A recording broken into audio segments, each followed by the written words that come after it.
안녕하십니까. 원투원 포렉스에서 제공해드리는 2012년 6월 29일자 주간 시황입니다. 이번 주는 EU 정상회의의 효과와 중앙은행의 행보 예상 및 주목할 경기 지표 등을 중심으로 살펴보겠습니다. 지난 금요일 EU 정상회의에서 긍정적 발표가 있었습니다.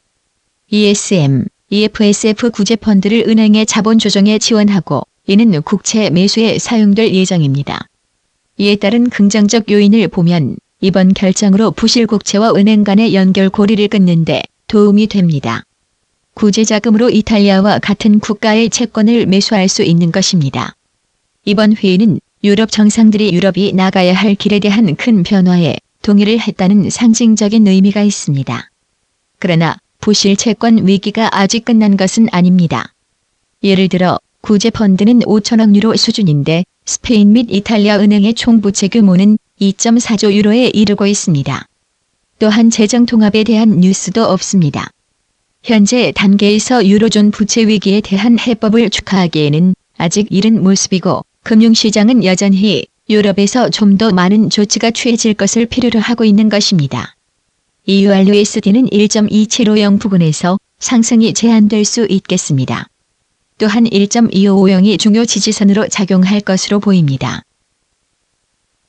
다음 주 중요한 중앙은행 회의가 두 곳에서 있습니다. ECB와 영란은행 회의가 7월 5일 목요일에 있습니다. 시장은 ECB가 금리를 25bp 인하할 것으로 예상하고 있습니다. 이 경우 유로화가 약세를 나타낼 수 있겠습니다. 이미 많이 하락한 상태에서 ECB의 금리 인하의 경우 EURUSD의 추가 하락은 제한되며 1.24에서 멈출 수 있을 것이고 그 다음은 1.2250이 목표점이 될 것입니다. 또한 영란은행 회의가 목요일에 있습니다. 시장은 500억 파운드의 추가 양적 완화를 예상하고 있습니다. 그러나 시장은 이미 이를 예상해온 바가 있습니다. 따라서 파운드화에 대한 영향이 클 것으로는 보지 않습니다. GBP/USD는 위험선호 심리에 따라 움직일 것으로 보이며 1.5730이 단기적인 저항선일 것입니다. 또한 1.5530이 지지선으로 작용할 것으로 보입니다.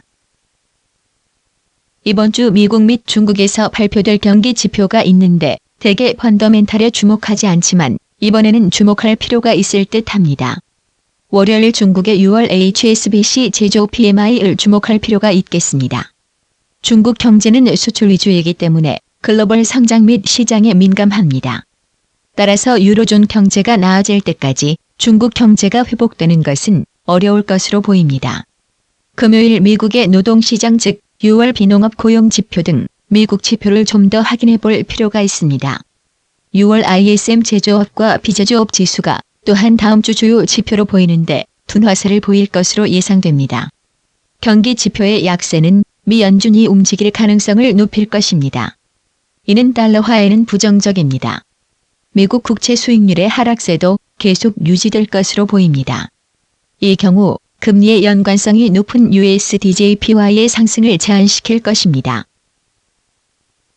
결국 이 통화상은 경기 지표가 명확해질 때까지는 79.20과 80.10 사이에서 움직일 것으로 보입니다.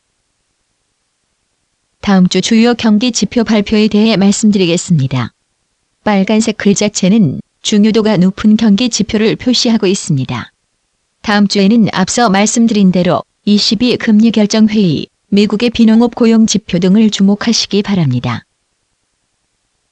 이상으로 이번 주 주간 시황을 마치겠습니다. 감사합니다.